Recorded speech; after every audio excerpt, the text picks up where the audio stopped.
Covering news that matters in Jenks, FOX23 has an exclusive interview with the developer of the Cal Ripken Experience project. We've told you about the controversial project planned in Jenks.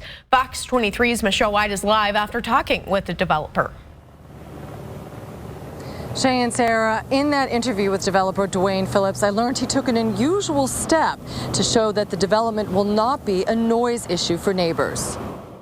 The Jenks Coalition for Smart Growth wants the citizens, not the city council, to decide if the Cal Ripken project is a right fit for the city. They filed a petition for a referendum to let voters decide if they want the project. I spoke with developer Dwayne Phillips about some of their concerns that led them to this point, like the loud noise coming from the field. So I said, okay, what can I do to prove to people that that's really not going to happen? So I said, we're going to have to do an empirical test of this process. So I had the surveyor mark every home plate. What I did was at each home plate, I went out and put two 100 decibel sound systems, which would be the high point. That's the music I'm talking about. And these were continuous. They face away from Elm Street.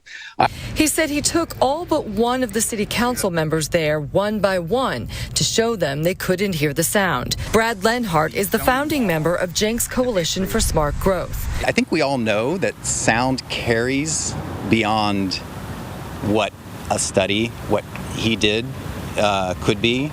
And I think to say that you're going to have a giant entertainment complex that is going to be contained with sound and we won't hear anything is probably a lofty goal.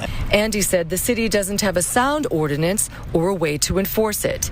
I asked for Phillips' reaction to the petition for a referendum. They're saying whether you're for it or against it, you need to sign a petition, which is a false statement. If you are for the complex, you do not need to sign the petition.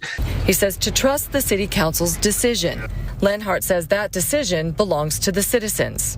This petition is literally just to get it to the ballot at our next election. So we're not voting on anything here.